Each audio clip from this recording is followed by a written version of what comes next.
Mga kababayan, ngayong araw po ng Biyernes, November 28 na po, 2025, nasa labas na po ng ating Philippine Area of Responsibility ang Bagyong Berbena at sa kasalukuyan ho ay wala tayong bagyong minomonitor sa loob ng ating bansa. Pero meron po mga weather system na nagpapaulan sa iba't ibang bahagi ng ating bansa. Hindi po yun dahil sa bagyo, pero meron po tayong shear line, easterlies, localized thunderstorms at northeast monsoon. Aalamin po natin lahat ng mga detalye.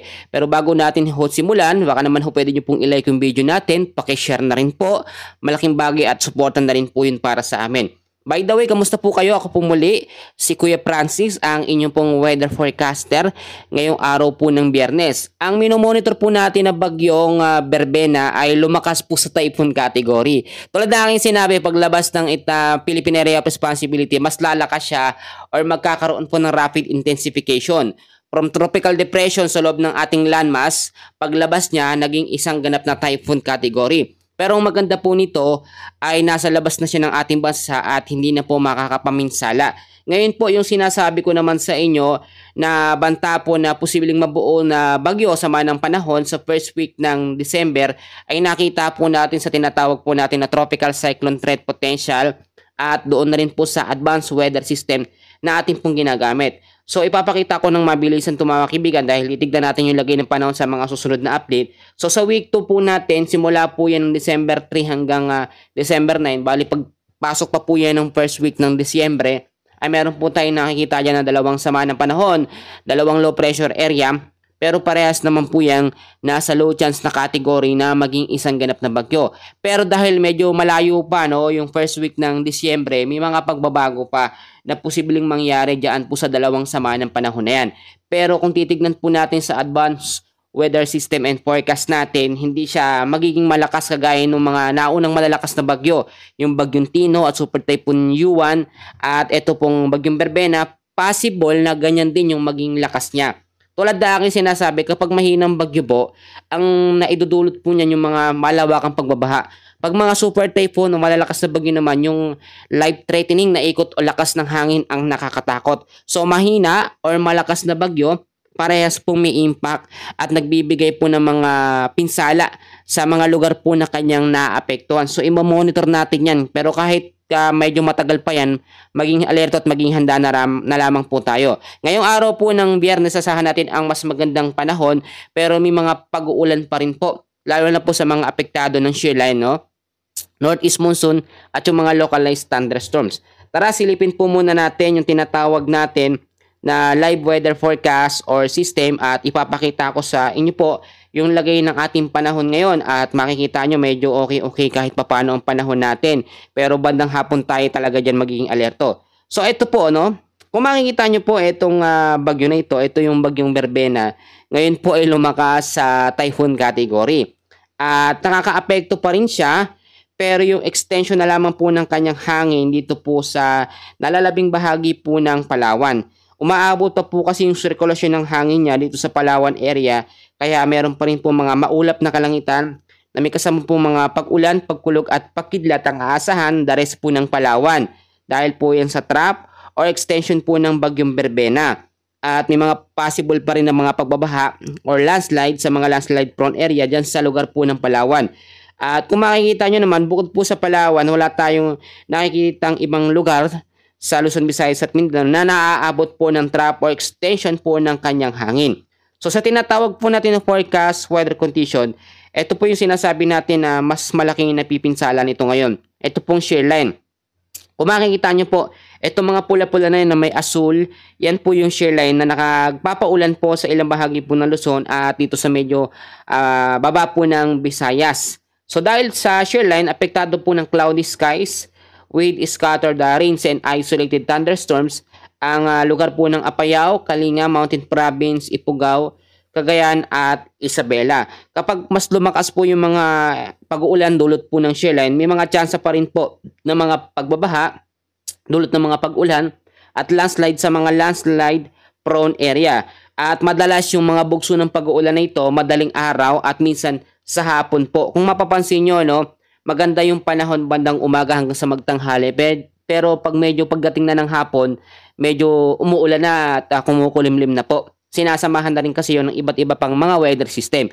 So, itutuloy ko yung ibang update natin. Pero kamusta ho yung mga senior natin dyan, yung mga subscriber and viewers po natin? Okay lang po ba kayo yan? Yung mga OFW natin, yung mga papasok po sa school, sa eskwela, ngayong araw po ng Biyernes. Malapit na naman po ang weekends. Nakapag-ready po ba tayo? At eto no, kamusta ho kayo?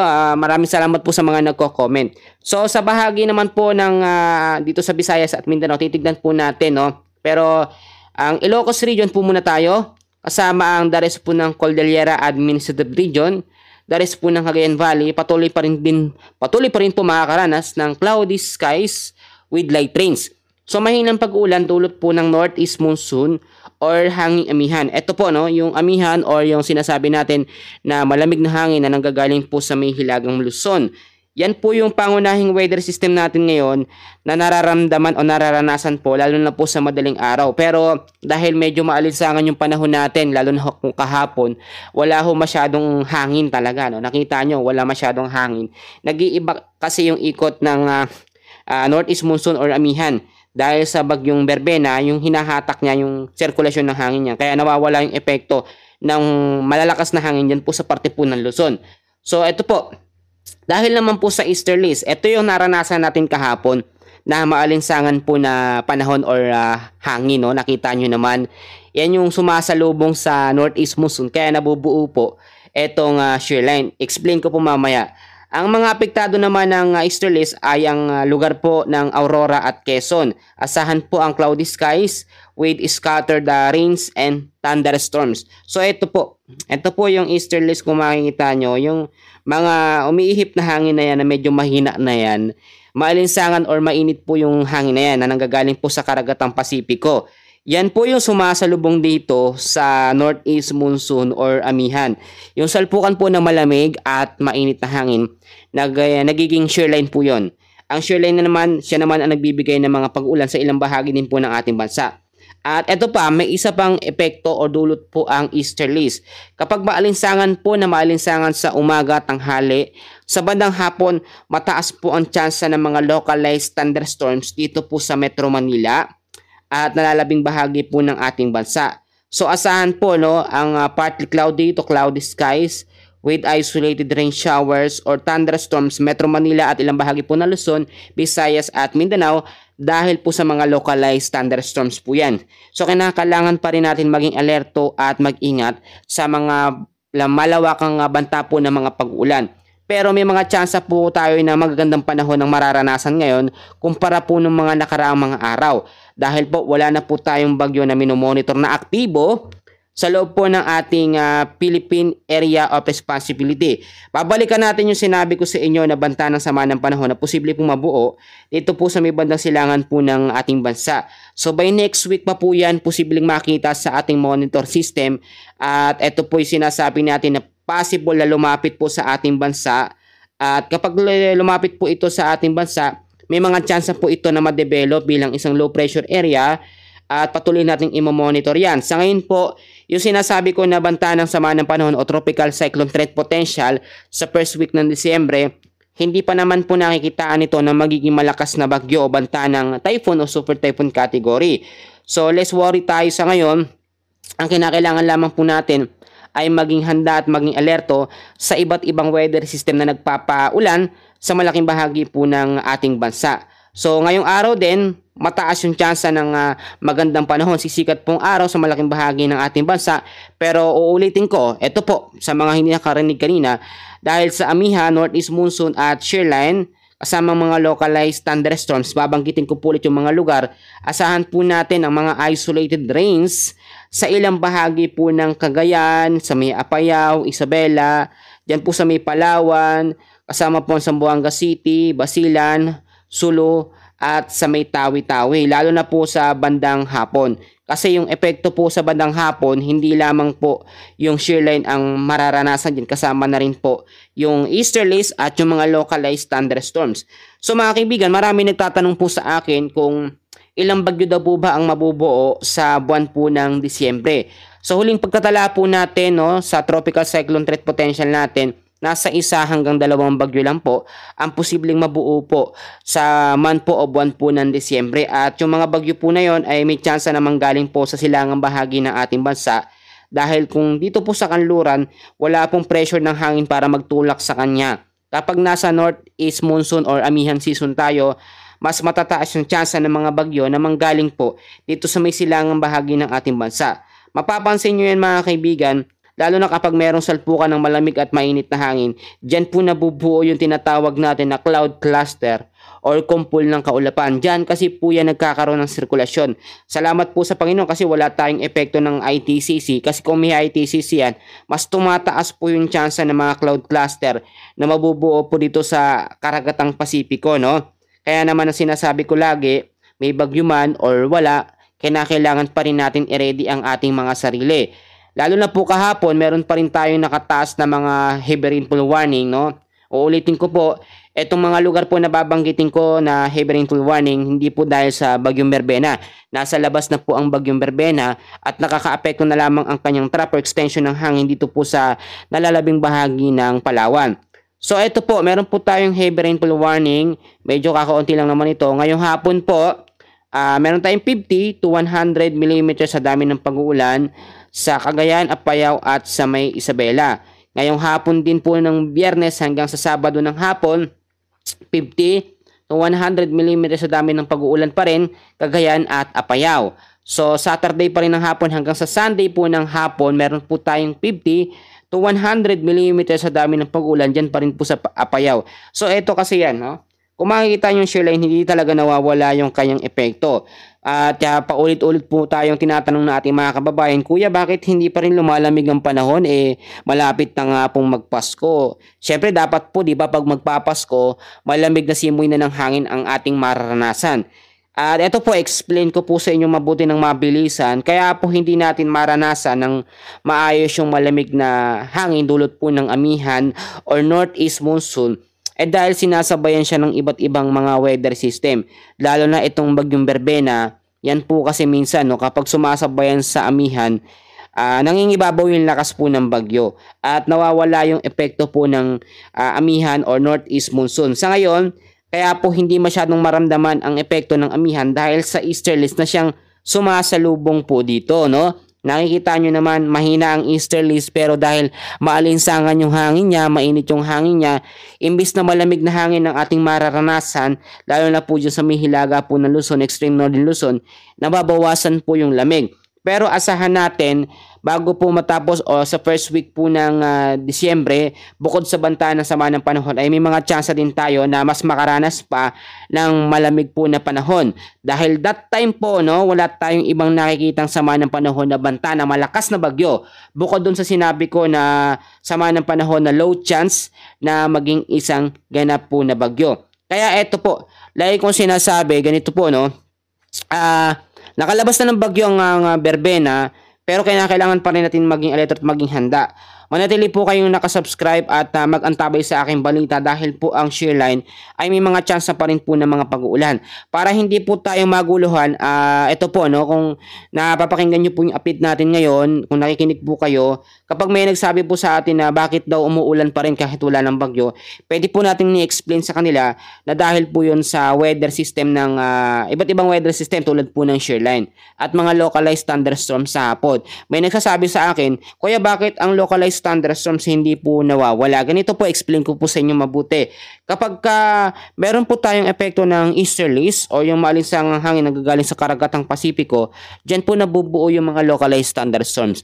Ang mga localized thunderstorms po kasi, yan yung nanggagaling po na init sa lupa simula sa umaga at tanghali.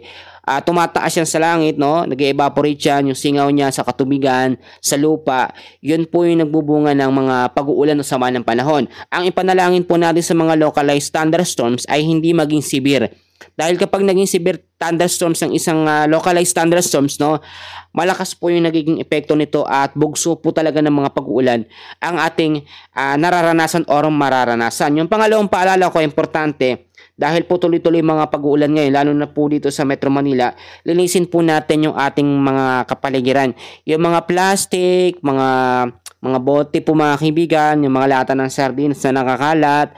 Kapag yan ho ay bumara sa mga kanal, ay mabilis po tayong binabaha. Kaya yung ibang sinasabi, no, umulan lang daw ng 30 minutes to 1 hour, hindi namang kalakasan, bangbaha na daw sa Maynila.